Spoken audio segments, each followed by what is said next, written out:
உள்ளாட்சி தேர்தல் முடிவு எதிரொலியாக கண்ணூரில் கம்யூனிஸ்ட் மற்றும் முஸ்லீம் லீக் தொண்டர்கள் நேருக்கு நேர் மோதிக்கொண்ட காட்சிகளை தான் தற்போது நாம் பார்த்து கொண்டிருக்கிறோம்.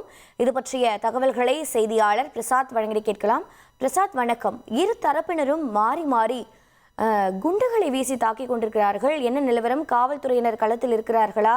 அப்பகுதியில் வசிக்கக்கூடிய குடும்பங்கள் என்ன கூறுகின்றனர்? என்ன நடவடிக்கை மேற்கொள்ளப்பட்டிருக்கிறது? வணக்கம். கேரளாவில் நடந்து முடிந்த உள்ளாட்சி தேர்தலுடைய முடிவு நேற்று வெளியான நிலையில் நேற்றிலிருந்து பல்வேறு இடங்களில் வன்முறை சம்பவங்கள் கட்டவிழ்த்து விடப்பட்டுள்ளன. காங்கிரஸ் கூட்டணி, அதே போன்று கம்யூனிஸ்ட் கூட்டணி, பாஜக தலைமையிலான தேசிய ஜனநாயக கூட்டணி என 3 அணிகள் தீவிரமாக களமிறங்கி போட்டியிட்டு பல இடங்களில் பல கட்சிகள் வெற்றி பெற்ற நிலையில் 3 தரப்பிலிருந்து பல இடங்களில் வன்முறை என்பது ரொம்ப தீவிரமாக காணப்படுகின்றது. பல இடங்களில் கம்யூனிஸ்ட் காங்கிரஸ் தொண்டர்களிடையே மோதல் ஏற்பட்டது.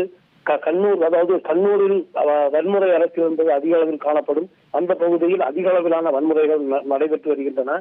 இந்த சூழலில் தான் பாராடு என்கின்ற பகுதியில் கம்யூனிஸ்ட் கட்சியினுடைய தொண்டர்களும் முஸ்லீம் லீக் கட்சியினுடைய தொண்டர்களும் ஒரு சாலையினுடைய எதிரெதிர் திசையில் நின்று கொண்டு கையால் எரிந்து வீசுகின்ற அந்த பட்டாசு உள்ளிட்ட வெடிபொருட்களை பயன்படுத்தியும் கற்களை பயன்படுத்தியும் எதிர்புதிரமாக மோதிக்கொண்டார்கள்.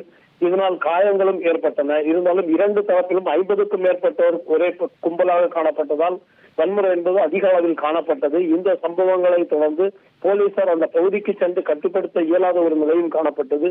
இந்த சம்பவங்கள் அங்கங்கே பொருத்தப்பட்டிருந்த சிசிடிவி கேமராவில் பதிவான நிலையில் அந்த காட்சிகள் தற்போது வெளியாகி வருகின்றன. கண்ணூரில் கம்யூனிஸ்ட் முஸ்லிம் லீக் தொண்டர்கள் மோதல் காட்சியை பார்த்து கொண்டிருக்கிறோம். உள்ளாட்சி தேர்தல் முடிவுகளை எதிரொலியாக கண்ணூரில் இந்த சம்பவமானது நிகழ்ந்திருக்கிறது. தகவல்களுக்கு நன்றி பிரசாத். இனி செல்லும் இடமெல்லாம் செய்தி.